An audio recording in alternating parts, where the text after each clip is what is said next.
Donc je voulais vous dire que je suis ravi d'être là avec vous.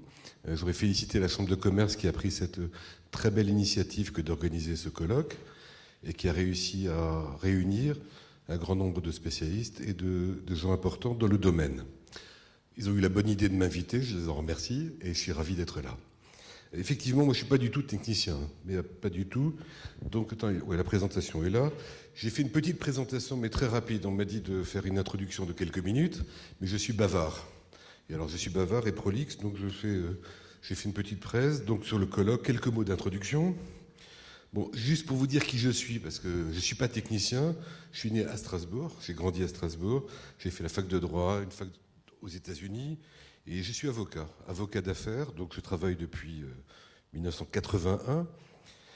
Et la particularité, c'est qu'en 88, j'ai créé un cabinet d'avocats et à l'époque, je disais, je vais faire un cabinet d'avocats d'affaires pour les boîtes de technologie. Et en 88, on m'a dit, t'es fou. Je dis pourquoi ? Parce qu'ils me disent parce qu'il n'y a pas d'avenir dans le secteur. Qu'est-ce que c'est que la technologie ? Alors finalement, c'est ce que j'ai fait. Ça a grandi. On est une trentaine d'avocats. Et j'ai travaillé depuis une vingtaine d'années sur un grand nombre de sujets qui touchent aux technologies. Donc je suis observateur, acteur aussi. J'ai réfléchi, j'ai donné des conseils, j'ai participé à des trucs gouvernementaux. Et donc c'est un peu pour ça que je pense que Jean-Marc m'a proposé de venir. Donc je suis ravi d'être là. De quoi va-t-on parler aujourd'hui ? La nécessité pour les entreprises de prendre en compte l'économie numérique, la mise en œuvre de stratégies TIC gagnantes dans les entreprises, et globalement, qu'est-ce que vous, entreprises, avez intérêt à faire ? Alors j'aurais juste... Attends, il faut que ça marche. Ouais, c'est bon. On est en 2009, ça tout le monde le sait. Il faut quand même se poser quelques questions. D'où venons-nous ? Où en sommes-nous ? Vers quoi allons-nous ? Alors, juste un petit rappel du passé. Quand j'ai commencé à bosser en 1980, voilà avec quoi on travaillait. Il y avait un téléphone, il fallait tourner, et il y avait un téléx. Au niveau de l'écriture, de la production de documents, on travaillait avec une machine à écrire IBM qui est à gauche, et on pouvait quand même changer les caractères en changeant la boule qui est à droite. En 1977, c'était il n'y a pas si longtemps que ça, le premier Apple II. En 81, l'IBM PC-G, premier ordinateur, sauf qu'on ne savait pas exactement à quoi il servirait. Premier Mac en 1984, le premier disque dur en 85. N'oubliez pas qu'avant, on travaillait avec des floppies. Et qu'en plus, les ordinateurs, ils étaient toujours monotâches. Entre-temps, n'oublions pas ça également, on est passé, énorme révolution, on est passé du téléx au fax. Je me rappelle qu'on a eu le premier fax dans les années 82-83. C'était génial, c'était une grosse machine, beaucoup plus grosse que celle qui est en photo. Le seul problème, c'est que personne n'en avait. Donc ça ne servait pas à grand-chose d'avoir un fax. Si on n'en recevait pas et on ne pouvait pas en envoyer. En téléphonie mobile, le Radiocom 2000, on s'en rappelle, il faisait une quinzaine de kilos. Le premier Nokia, 1987.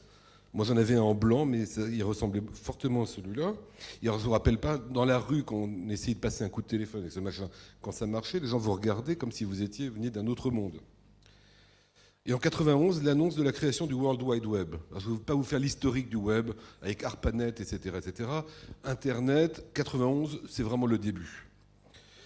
Et c'est le début en 91. Et aujourd'hui, on se retrouve en France, 41 millions d'utilisateurs en France. C'est beaucoup. Et sur les 41 millions, je parle de la France, 28% de la population qui est en broadband, donc avec un accès large. Il y a bien sûr des tas d'outils qui sont arrivés. Je veux dire, l'iPhone est quand même révolutionnaire. Et leur slogan, là, New Tools, New Usage, New Life, c'est effectivement là où on est. Pendant ce temps, les entreprises, elles ont vécu ces 30 dernières années. Alors les vendeurs, les fabricants leur ont vendu plein de concepts. Et au fil des années, on leur a vendu du mainframe, ensuite des réseaux locaux, ensuite des mini, ensuite des PC, ensuite des... Voilà. Bon, il y a eu plein d'évolutions, en tout cas, dans l'informatisation des entreprises. Et on est arrivé aujourd'hui à des architectures à peu près normalisées et surtout des systèmes communicants et ouverts sur le monde.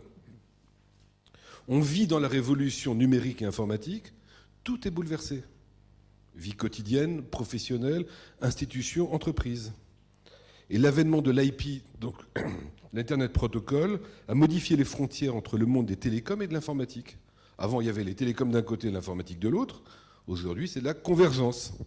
Et c'est arrivé très vite et ce n'est pas fini. Cela pose un challenge essentiel à nos entreprises. Le monde a changé fortement. Les outils sont là.